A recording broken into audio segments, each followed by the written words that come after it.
Bonjour à toutes et à tous, bienvenue sur Misscom. Je suis Claire Négrier, révélatrice de personnalité d'entreprise. Pour ceux qui me découvriraient dans cette vidéo, j'accompagne depuis plus de 10 ans mes clients, des entrepreneurs, des TPE, PME et même des services marketing ou des agences de com dans la communication et le marketing, de la stratégie à l'élaboration des outils en passant par la formation. Cette semaine et la semaine prochaine, nous serons en mode spécial vacances, puisque ce sont les vacances scolaires. Donc j'ai pas forcément un rythme calé comme d'habitude. Et puis ça nous permet aussi de traiter des sujets un petit peu différents, qui ont des formes différentes et qui du coup dynamisent un petit peu les choses. En tout cas, c'est ce que je trouve. Et la plupart d'entre vous qui commentez me confirmez bien cet élan. Donc tant mieux et je suis ravie. Donc aujourd'hui, cette quinzaine j'ai décidé de l'aborder sous le terme des outils. Voyons un petit peu les outils que je vous préconise, que moi j'utilise, parce que je ne vais pas vous préconiser des choses que je n'utiliserai pas, mais quels outils je peux vous proposer. On en a vu un petit peu déjà lundi et mardi, sur l'organisation de l'entreprise, sur tout ça. Aujourd'hui, je vous parle d'emailing. Oui, parce que, notamment avec la situation sanitaire, avec tout un tas de soucis que l'on peut gérer depuis plus d'un an, l'emailing revient vraiment au cœur des stratégies parce que c'est le seul outil qui nous permet vraiment de rentrer dans une intimité avec nos interlocuteurs, d'accord ? Parce que, oui, les réseaux sociaux, on sait jamais qui est là, on sait jamais qui voit, tout le monde ne réagit pas non plus. Un mail, comme c'est personnalisé, c'est un peu comme si on avait rendez-vous chez la personne, et ça permet vraiment, de toucher les gens quand ils sont vraiment dispo, parce qu'ils ouvrent le mail que quand ils le sont, que quand ils sont vraiment intéressés, c'est l'intérêt de garder des mailing lists toujours bien à jour, et de faire du tri. On a déjà vu le sujet. Et les outils d'email marketing vont eux aussi avoir un impact sur notre façon de faire, à la fois graphiquement, parce que certaines plateformes utilisent certaines choses, d'autres en utilisent moins. Enfin, voilà. Il y a plusieurs méthodes utilisées par les fournisseurs. Il va y avoir aussi la notion du RGPD qui va rester aussi très très importante à gérer et dont les traces doivent absolument être confirmées et dans la notion justement des obligations gouvernementales, puisque nous sommes en France et en Europe, mais surtout en France, parce que c'est encore pire que l'Europe de manière globale, ce qui ne se gère pas du tout de la même façon qu'aux États-Unis, où tous les outils, notamment américains, sont absolument simples et n'utilisent pas le système de double opt-in, le système de Intel, le système de trucs, c'est très complexe. Bref, donc le principe, c'est surtout d'arriver à avoir un outil qui soit, compréhensible, suffisamment simple d'utilisation pour ne pas nous réfréner. Je vous rappelle que plus on est à l'aise avec un outil, plus on va arriver à s'en servir. Et du coup, on est là pour échanger sur tous les outils d'email marketing que j'ai pu utiliser et vous parler de mon dernier investissement. Oui, parce que c'est un petit investissement à faire, néanmoins toujours très très intéressant. Je vous invite, si le sujet vous intéresse, à partager justement quels sont vos outils à vous, comment vous vous en sortez, comment vous utilisez vos outils d'email marketing. L'idée, bien évidemment, c'est de partager entre nous. Je n'ai absolument pas la science infuse, je peux vous parler de mon expertise et de mon expérience pour pouvoir vous présenter les choses de manière, on va dire, un peu plus sympathique et professionnelle, bien évidemment. Donc, les outils que j'utilise. Alors, j'utilisais parce que il y en a. En tout, j'en ai utilisé 3. D'accord ? Il faut savoir que pour tout ce qui est outils gratuits, on va être très rapidement limité. Soit en termes de temps, soit en termes de nombre d'abonnés, soit en termes de nombre de campagnes envoyées. Il y a toujours bien évidemment des limites au gratuit qui vont nous pousser forcément à envisager à un moment donné un outil payant. D'accord ? Et c'est un petit peu ce qui m'est arrivé. Donc moi au tout début, en 2008, parce que oui, j'ai commencé en 2008 à lancer les choses. En 2008, quand j'ai créé ma mailing list, moi, j'utilisais MailChimp. parce que c'était vraiment le numéro 1 des plateformes d'email marketing, parce que les limites étaient largement développées, parce que la personnalisation en termes d'automation était très intéressante, comme je vous l'ai déjà dit. L'un des critères qui a fait que je l'ai gardé très longtemps, c'est que j'ai réussi à développer sur MailChimp un scénario contextuel, c'est-à-dire que pour la charte éditoriale que j'ai en opt-in sur mon site NCN.com, il y a plusieurs scénarios, c'est-à-dire que quelqu'un remplit l'opt-in pour avoir la charte éditoriale, va recevoir un premier mail de confirmation déjà, donc il va cliquer pour avoir la confirmation. Il va recevoir un deuxième email qui lui dit que dans le cadre de ma pratique, j'ai développé 2 chartes éditoriales, une charte complètement générique sur les supports de communication généraux ou une charte spécialement dédiée aux réseaux sociaux et qu'il faut qu'il fasse un choix. Donc dans l'email lui-même, il va aller cliquer sur le lien qui l'intéresse, donc soit la charte éditoriale générale, soit la charte réseaux sociaux, et selon l'endroit où il va cliquer, il y a un nouveau mail qui part avec la pièce jointe qui lui permet d'obtenir la charte éditoriale. Donc vous voyez, c'est un scénario qui est relativement complexe, ou en tout cas qu'il l'était à l'époque, puisqu'il a fallu coder un certain nombre de choses, mais je n'ai pas eu envie de partir de cette plateforme parce que justement j'avais une notion d'investissement en temps et en développement qui était assez important vis-à-vis de MailChimp. Et donc, voilà, je l'ai gardé. Aujourd'hui, il tourne encore parce que je suis en train de le transposer justement auprès de mon nouvel outil. Mais je trouvais qu'il n'était pas encore suffisamment poussé. Je pouvais pas graphiquement faire tout ce que j'avais, tout ce que je voulais. Donc, je suis aussi allée me mettre, il y a quelques années maintenant, sur une plateforme Sendinblue. D'accord ? Sendinblue étant français, en termes de RGPD, on était un petit peu mieux. Et du coup, je gardais MailChimp pour mes automations et je prenais Sendinblue pour la gestion de mes newsletters et de mes envois génériques à toute ma liste, d'accord ? Donc du coup, je me retrouvais avec toutes mes automations et tous les scénarios que je pouvais faire, mon calendrier de l'après également était sur MailChimp, donc on le reçoit automatiquement, il y a un calendrier journalier qui se fait, etc., etc. Donc l'idée, c'est de garder ces automations à cet endroit-là et d'avoir un outil plus fluide et plus graphique, il faut le dire, sur Sendinblue, qui était donc mon outil d'envoi automatique et surtout d'envoi générique à toute ma liste.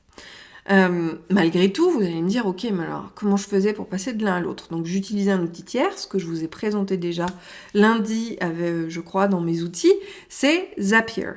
Zapier, en français, qui permet justement de trouver des automations. Vous avez son pendant qui est IFTTT, qu'on connaît davantage pour la gestion des réseaux sociaux, mais qui peut amener à faire exactement la même chose. Mon Zapier, j'ai créé un Zap qui fait que toute personne arrivant sur une liste de MailChimp est transférée sur ma liste de Sendinblue, automatiquement. Donc ça me permettait, encore une fois, on parle d'automation et d'automatisation des tâches pour pas avoir à le faire à la main, ce qui me permettait de transposer et d'aller directement vers la bonne structure, le bon endroit, la bonne chose. Et donc toute ma mailing, et je gérais toute ma mailing list pour les mails génériques sur Sendinblue. Et effectivement, si je voulais n'envoyer de messages que à certaines personnes, que à la liste de la charte éditoriale, pour reprendre cet exemple-là, et bien là, je repassais par MailChimp. Donc finalement, ça me faisait quand même pas mal jongler entre les deux. Et donc là, l'année dernière, j'ai découvert un super outil génial qui s'appelle Fluent CRM, d'accord ? Alors, ça reste du mail marketing, même si on va pouvoir ajouter des notes, un petit peu comme sur un CRM, etc. Mais ça reste un outil d'email marketing. Oui, il est payant. Mais comme je vous dis, il arrive un moment donné où sa casquette de chef d'entreprise doit voir la notion d'investissement, c'est-à-dire la rentabilité. Ok, je vais payer quelque chose, mais qu'est-ce que ça va me rapporter ? Et au final, Fluent CRM, il est vraiment très intéressant, notamment dans le cadre des e-commerce, parce que toute la notion de lien qu'il peut y avoir avec les achats, vous faites un achat il y a un scénario qui va se déclencher. Moi, j'ai une plateforme d'e-learning sur mon site. Si quelqu'un finit un module ou finit une formation, je peux créer des automations et donc des mails automatisés en fonction en fonction de leur score, en fonction du fait qu'ils n'ont fait qu'ils ont fait que le module 1, mettons. Et peut-être que quand je vois qu'il y a une semaine d'écart avant le module 1, je vais pouvoir dire, si ça fait plus d'une semaine et qu'ils ne se sont pas reconnectés, je veux que tu lui envoies un mail pour dire, est-ce qu'il y a des difficultés, etc. Donc on va vraiment pouvoir aller professionnaliser et développer la notion de mail marketing sur quelque chose de beaucoup plus poussé.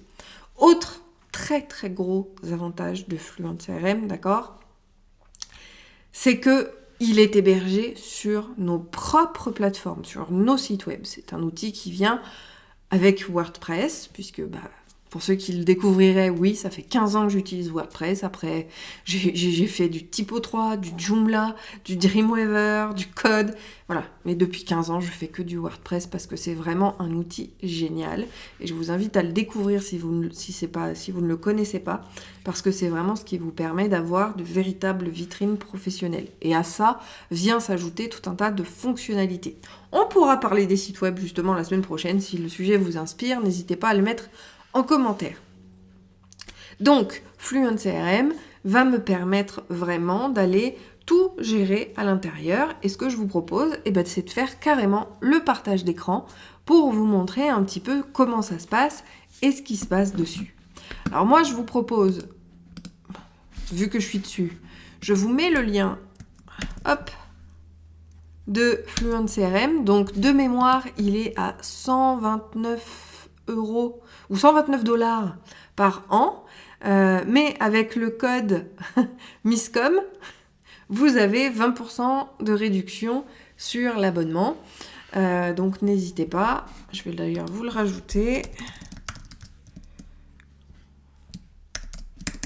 Hop.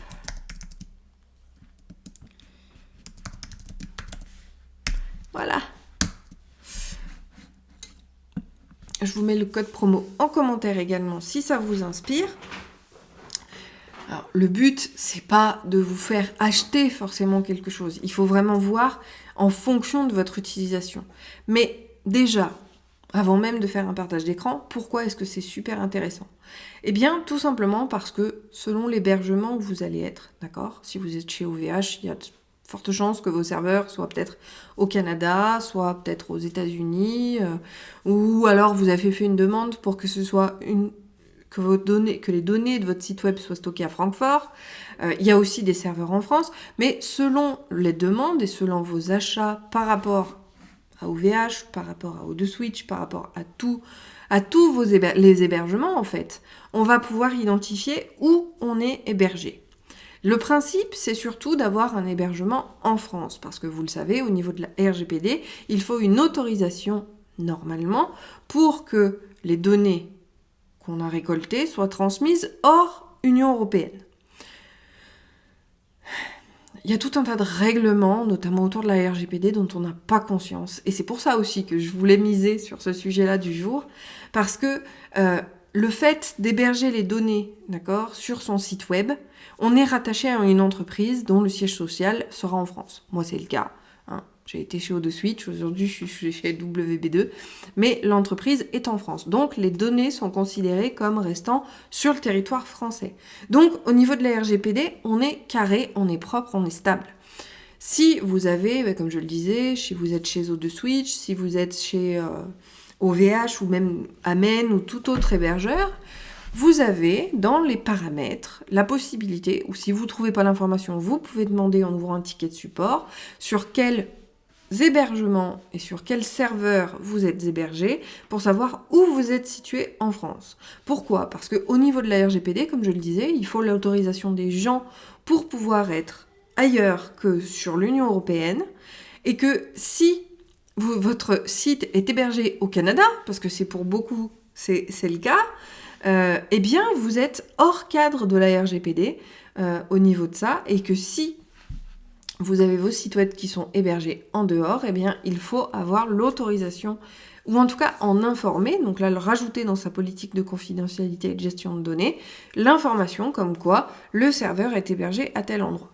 Mais là, je suis rentrée dans le détail au niveau du site web, mais en fin de compte, pour Sendinblue et pour Mailchimp, ou pour les autres outils, d'accord, ce sera exactement la même problématique. C'est-à-dire que Sendinblue, même s'il est français, les serveurs de Sendinblue sont pas forcément en France. Mailchimp, il est américain, les serveurs sont pas en France. Ça veut dire que toute personne qui s'inscrit à votre mailing list avec ces outils-là doivent absolument donner leur accord, d'accord, comme quoi les données sont transférées hors Union européenne. Et ça, je trouve que c'est une notion qu'on n'aborde pas suffisamment et qui est complètement opaque, pas du tout transparente par rapport à l'email marketing. Et nous, en France, comme je dis, la France veut toujours être plus blanche que blanche par rapport à ses procédures et par rapport à tout ce qui est législatif. Donc l'avantage d'avoir un hébergeur français et d'avoir un outil comme Fluent CRM qui vient sur votre site web où vous n'avez aucun transfert de données sur des serveurs tierces, vous avez effectivement la maîtrise de ces données et de ces informations et de tout ce qu'il peut y avoir. Donc sans trêve de discussion, les aléas du direct, bon c'est pas grave, je le remettrai après, hop, on va tout virer, mes petits trucs, et on va passer en partage d'écran.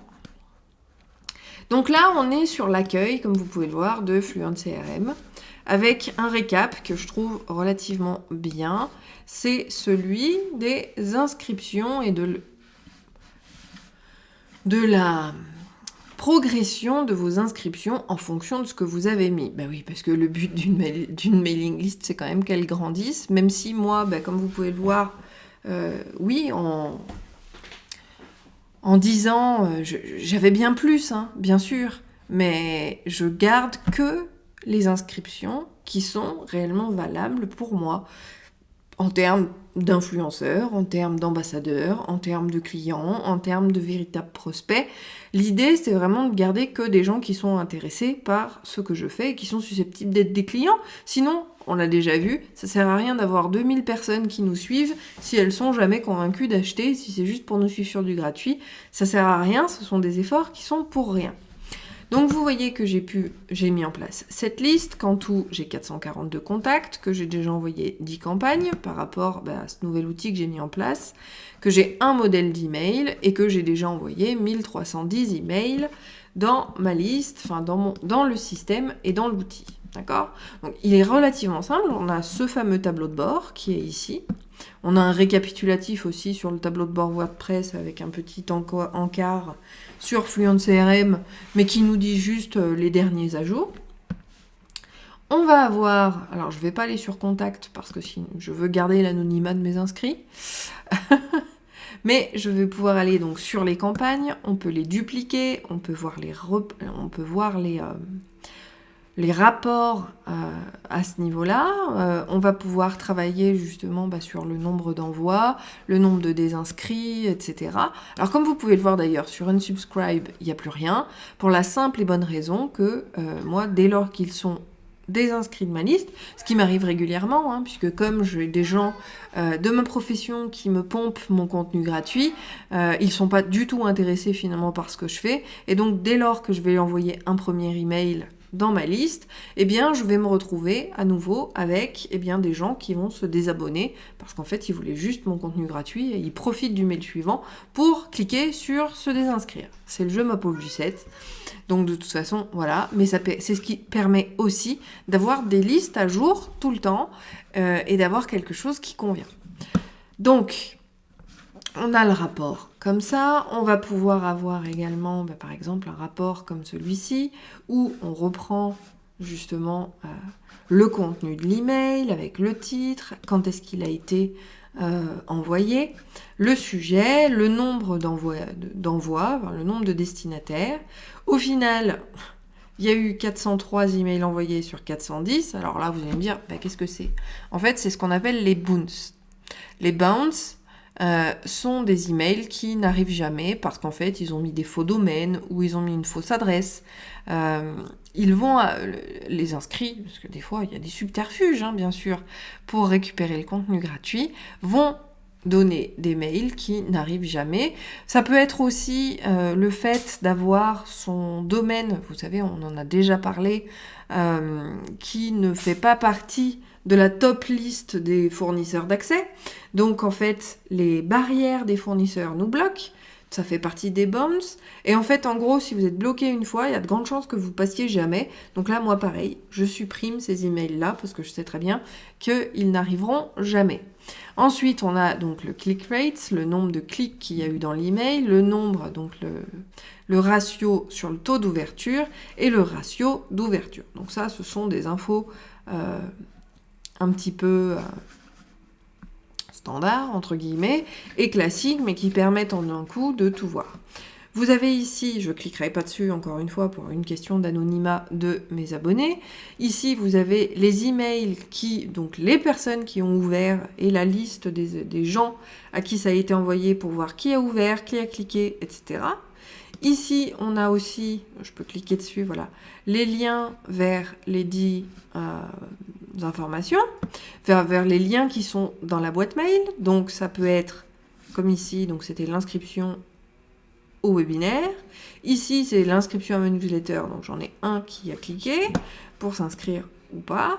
Et ici, ça va être les actions que je vais pouvoir donner à ma liste, c'est-à-dire que je peux leur ajouter un tag, par exemple branding. Si j'avais un tag branding, je pourrais dire, tous ceux qui ont ouvert l'email, ça veut dire qu'ils étaient intéressés par le sujet, je vais pouvoir leur rajouter l'intérêt, le centre d'intérêt branding, qui permettra, encore une fois, de qualifier son audience. Et moi, je trouve qu'un outil qui nous permet de qualifier son audience, c'est quand même indispensable par rapport à tout ce qui se fait. Comme vous le savez, l'hyperpersonnalisation reste vraiment la clé de tout cela. Vous avez également les séquences email. Les séquences mail, c'est ce qui va vous permettre de faire de l'automation. Donc moi, comme vous voyez, je ne l'ai pas encore mis en place pour l'instant, mais je pourrais créer une nouvelle séquence. Voyons voir, on va le faire en direct. Hein. Test. Hop, je pourrais dire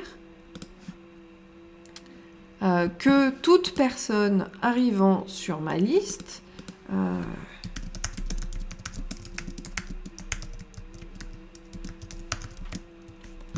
sera envoyé un jour après. Donc ça, le pre-header, c'est ce qui se charge en dessous de l'objet dans certains outils d'emailing. Dans certains fournisseurs d'accès, quand vous allez sur votre boîte mail, il y a le destinataire, l'objet, puis en dessous, des fois, vous avez une petite description supplémentaire. C'est ce qu'il y a dans le pre-header. Donc là, on peut le personnaliser. Bon, je vais remettre le même. Hein.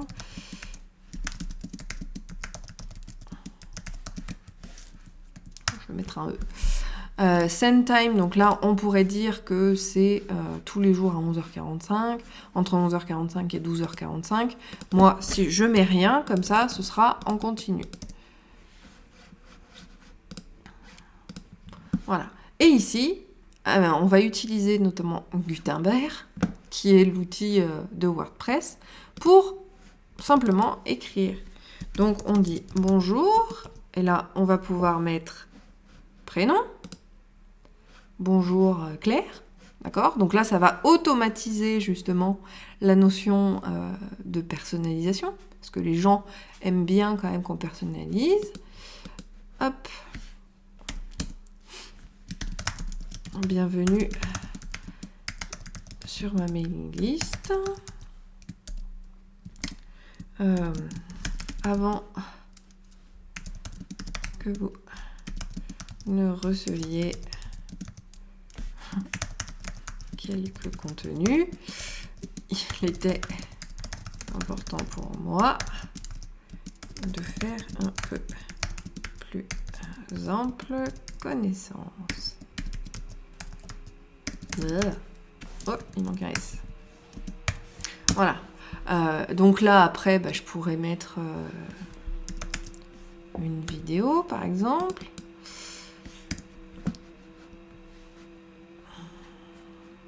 Admettons, je vais mettre un bouton. Voir ma petite présentation. Voilà, alors normalement on peut embarquer des vidéos, hein. C'est juste que là on est dans l'email simple. Si je le passe comme ça, logiquement je dois avoir plus de choix. Non, bon, il a décidé que non. Mais je pourrais mettre un shortcode de vidéo qui me permette effectivement d'embarquer les choses. Donc, voir ma petite présentation. Et puis ici, je pourrais rajouter du texte pour dire... je vous invite à me répondre afin de vous connaître davantage et de me dire quel sujet vous intéresse le plus. Au plaisir de vous lire. Claire.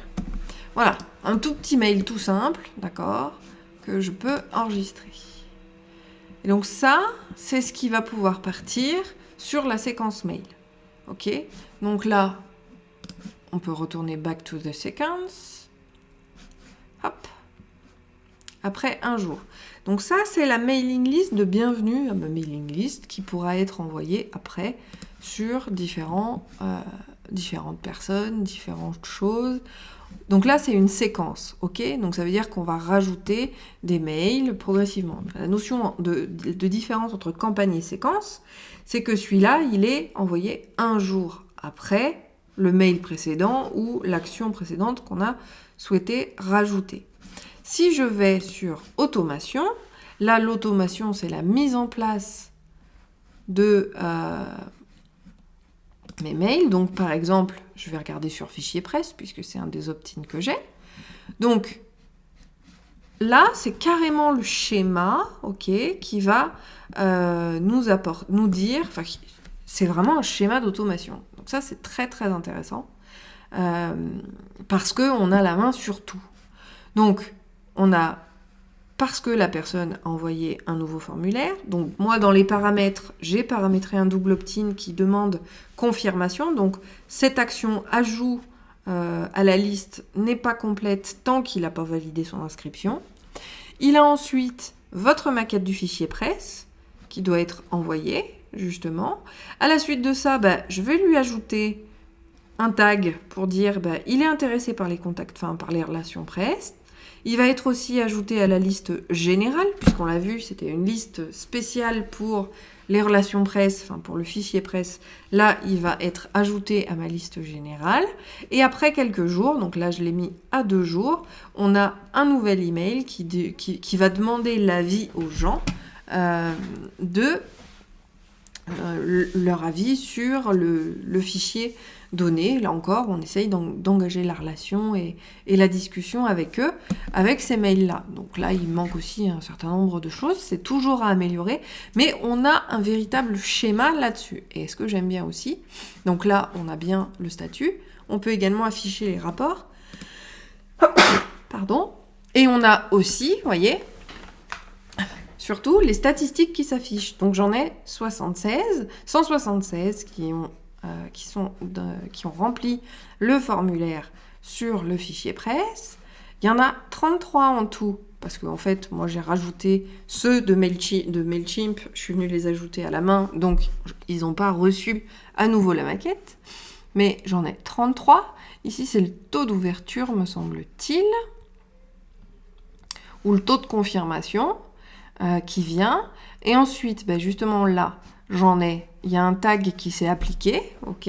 Là, ils ont été ajoutés à la liste, puis on a attendu pour 24 d'entre eux les quelques jours pour qu'ils reçoivent effectivement ce mail-là. Et ainsi de suite. Donc on a quand même les stats qui sont affichés, donc ça c'est génial aussi. Et on a aussi la notion de formulaire. Alors moi j'ai utilisé un autre outil de Fluent pour la gestion des formulaires, parce que je la trouvais plus intuitive et plus facile. Néanmoins, ça reste tout à fait jouable. Et depuis la dernière mise à jour, en plus, le compte Fluent CRM est compatible avec plein d'autres outils. Donc ça veut dire que sur mes autres sites, je vais pouvoir faire le lien sans avoir à les faire partir du site, ce qui était quand même assez embêtant pour moi jusqu'à il n'y a pas très très longtemps. Voilà un petit peu pour Fluent CRM. De toute façon, si vous voulez en savoir plus, il y aura un atelier qui sera créé pour ça d'ici le mois de juin. Si ça vous intéresse, n'hésitez pas à le mettre en commentaire. Je vous ferai d'autres démos de toute façon sur le sujet très prochainement. Je ne sais pas encore quand. Mais voilà, l'idée c'est vraiment de vous faire découvrir cet outil dont les spécificités vont être relativement intéressantes. Donc comme je le disais, il y a plusieurs intérêts à utiliser cet outil. Le premier et le primordial, c'est surtout que c'est un outil qui est hébergé chez vous et dont vous êtes propriétaire et dont vous maîtrisez la versatilité. Alors c'est plutôt en anglais que je l'entends comme ça, parce que versatile en anglais, au contraire, ça veut dire que ça bouge et que c'est très... C'est très multipotent. L'idée, c'est de garder vraiment ces données et de pouvoir les gérer comme on le sent. Il y a d'autres inconvénients, mais là, le principe, c'est vraiment de pouvoir avoir tout en un et tout sur le fichier et sur son site, parce que je vous assure que ça facilite les choses. Si on a 36 outils différents, parce qu'il faut aller sur tel site, et sur tel site, et sur tel autre, et sur tel machin, on perd énormément en efficacité. Alors que si on a tout au même endroit, c'est beaucoup plus simple. Et pour ceux qui poseraient la question, non, ça n'alourdit pas le site. Je vous assure qu'ils ont tout développé. C'est du script en PHP, pour ceux qui s'y connaissent un minimum. Et ça permet vraiment de ne pas alourdir les sites en particulier, mais de tout gérer directement. C'est quand même, je pense, un avantage.